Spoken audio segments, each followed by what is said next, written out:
As I said last week, we find ourselves in a weird spot where we are constantly finding more and more solid options in the single tower CPU cooler market, like this guy right here.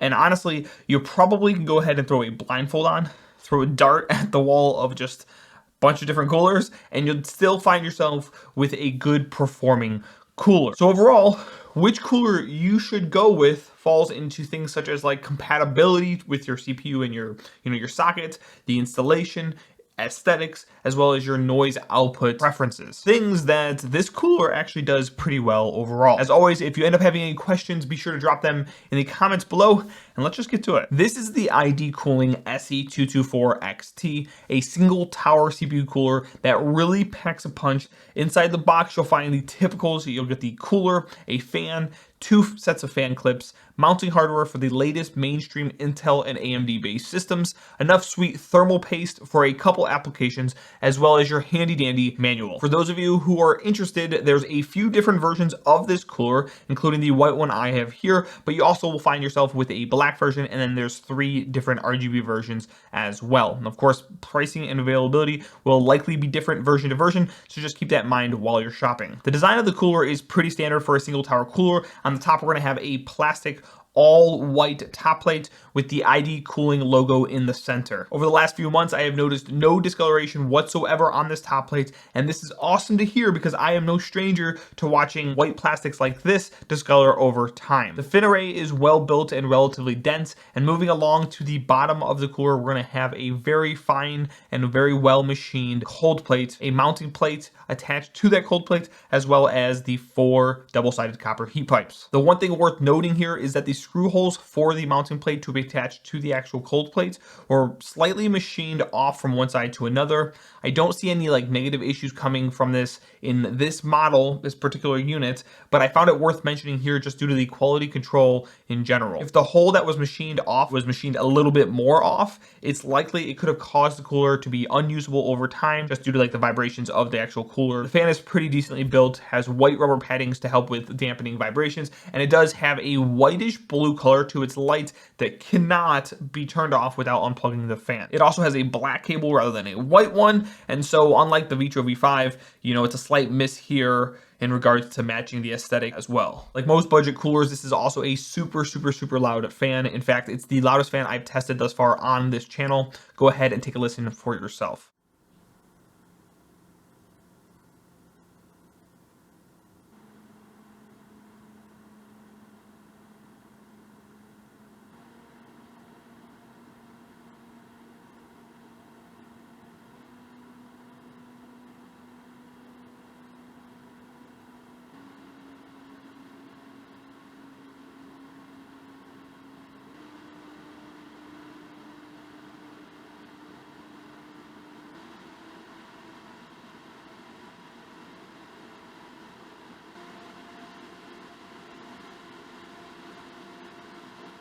So the installation is straight up great, regardless of if you are going to slap it on an AMD or an Intel based CPU. It's also pretty straightforward, and so I'm just going to demonstrate how to install it on AM4 because as of right now, AM4 is the most popular chips, at least around. So I'm going to focus on that in this video. Start by removing the black retainers that come attached to your motherboard, then slide the standoffs over the screw holes that are on the back plate. Now you'll need to take the AMD mounting brackets and attach them to your motherboard by screwing in these screws. Make sure the AMD brackets are pointed outwards or bowing outwards rather than inwards. And after that's done, you can go ahead and add a little bit of thermal paste to your CPU and go ahead and attach the cooler. Be sure to start tightening each screw first, then go back and forth to ensure proper mounting pressure. After that's done, attach your fan, plug it in, and you, my friend, are ready to rumble. Now, minus the noise performance we briefly talked about earlier, the overall performance of this cooler is better than any $35 cooler I've tested so far. For a quick reminder, I test all my coolers on a 3900X clocked at 4.2 gigahertz at 1.25 volts. This sits on my MSI B450 Tomahawk Max motherboard on an open air test bench. I test all coolers unrestricted, so out of the box, as well as noise normalized to 35 decibels. In the unrestricted testing, the the SE-224-XT performs nearly as good as the Arctic Freezer 34 Esports Duo, coming in with an average temperature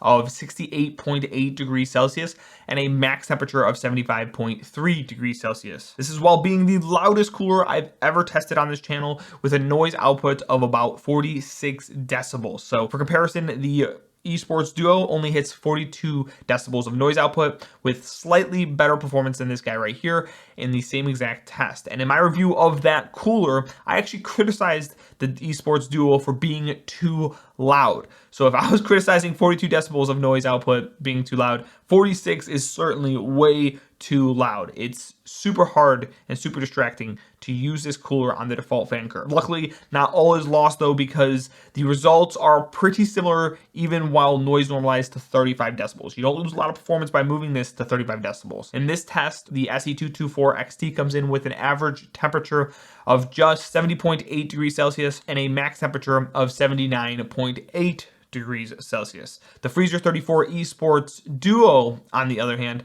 slightly outperforms this cooler with an average temperature of 70.3 degrees Celsius and a max temperature of 78.5 degrees Celsius. Pretty dang impressive for, a cooler of this size and this package, and only having one fan versus the two fans on the Arctic Freezer 34 Esports Duo. And so yeah, the fan is really loud. But as I was just mentioning, as I've noticed with a lot of these budget coolers too, the fan curve can be modified to help improve and remedy this issue with very, very, very little performance loss. With its solid price, great performance, easy installation, and killer aesthetics in my eyes, I think this is a really good option currently on the market for a budget cooler. And the only drawback I actually see here is going to be competition. And it's the same issue that I see for the Arctic Freezer 34 Esports Duo as of like today too. They're both great coolers, but with coolers like the Vitro V5 in the market right now, and that cooler coming in at $25 after the $10 off coupon on Amazon. Again, I don't know how long it's going to last, but it's currently $25. Or like the Arctic Freezer 7X, which comes in at $23, and that's just the price of it. There's no coupon for that. The SE-224-XT as well as the Arctic Freezer 34 Esports Duo are kind of in weird spots. I personally think you'd be happy with any of these coolers I just listed, but it'll probably come down to personal preference, like looks and what you actually prefer, like in the actual looks, if you want RGB, or how much money you actually want to spend on the coolers, how valuable those extra degrees are if you're going from like the Vitro to something like the SE-224-XT. So, you'll have to weigh those options and figure out what is best for you. Again, this feels a lot more higher quality compared to the Vitro V5, but again, the Vitro V5 is substantially cheaper as of right now, coming in at $25. Anyway, let me know what you guys think down in the comments below. Like the video if you liked it, subscribe if you want more, and I'll see you guys in the next one. I never understood why YouTubers say that. Like, I can't physically see you guys at all. So you're legit watching me and I'm not watching you guys, which would be really creepy if you think about that. So why would I say I'll see you guys in the next one when in fact you'll see me in the next one? It doesn't really make sense to me. Whatever. I don't know. Anyway, bye.